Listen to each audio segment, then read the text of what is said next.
the reason for the Jekyll Island connection is because one of the most interesting things about the Federal Reserve is that it was created on Jekyll Island. It's a real island. It's off the coast of Georgia. And it was on that island back in 1910 that a small group of men gathered, and it was their mission to draft what became eventually the Federal Reserve Act. And I see you're going to show the pictures there, yeah. Those are the guys. And the funny thing about that piece of history is that the Federal Reserve bill was being sold to the American people at that time as a piece of legislation that was going to somehow control those big bad bankers, you see. And what they didn't realize is that the big bad bankers, that you're looking at right there, those are the epitome of the great power centers of banking. They were the ones that were busy writing the bill that was supposed to control Who themselves. are these six gentlemen, Mr. Griffin? Well, they're representatives. If you could walk us through them. Primarily, Senator Aldrich is the only one that wasn't a banker. He was the politician. He was the one that was sort of spearheading the political side of it. But father-in-law also to John Rockefeller. John Rockefeller, yeah. He was tied in very closely to the banking fraternity and the industrial complex. A very wealthy guy in his own right. He's probably the most important political figure in the United States, short of the president, who was Woodrow Wilson in those days. But the rest of these guys are all bankers, and they represented the dynasties of J.P. Morgan. Yeah, Digital Asset Investor he was the first one you started watching. He's really good.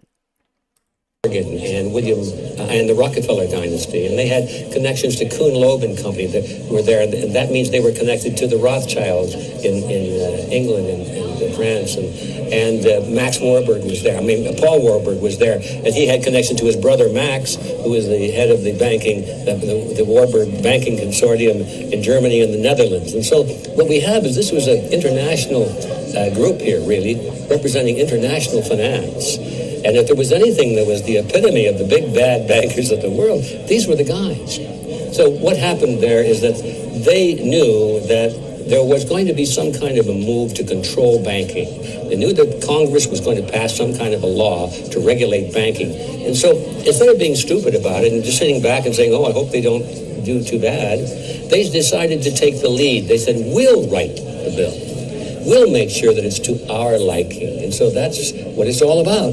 They went to Jekyll Island where nobody knew they were going, where they had a meeting that was in a great deal of secrecy.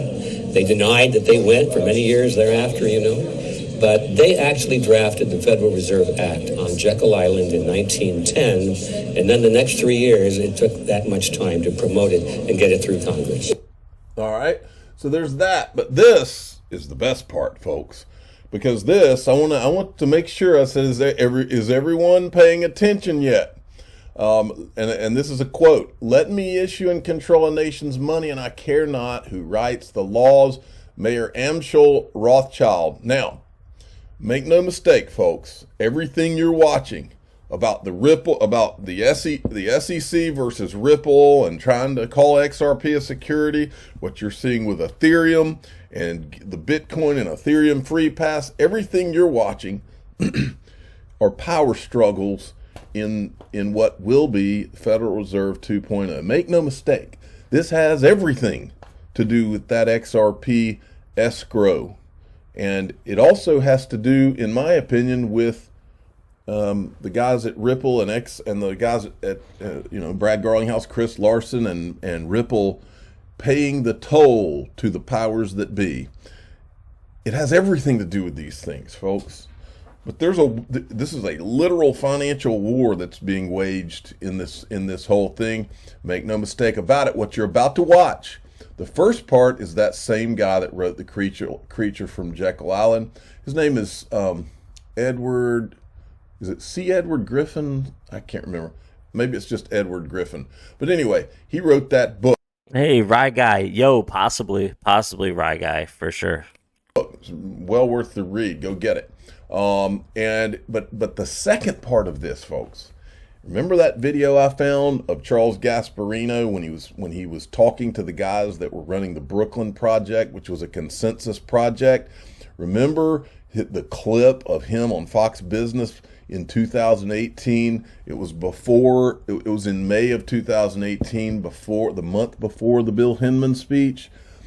when you put them side by side, watch what you get. While the bill was being debated in Congress, some of these people went before the public. They gave speeches knowing it would be reported in the press, and they were interviewed by journalists, and they said, oh, this bill that they had written on the side, nobody knew of it, this bill is not going to be good for business. It's bad for America. That's exactly what is happening. Do you see what he just said? These men went to Jekyll Island, wrote this bill, came back, acted like they had no idea who wrote it, and said, that bill is terrible. That bill is terrible for America.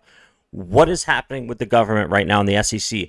What did I say? The U.S. government has been on board with Ripple and XRP since the very beginning. They want it. They want it. They want it. They're a part of it. Look at the SEC. Look at what's going on. This is not good for America. This isn't good.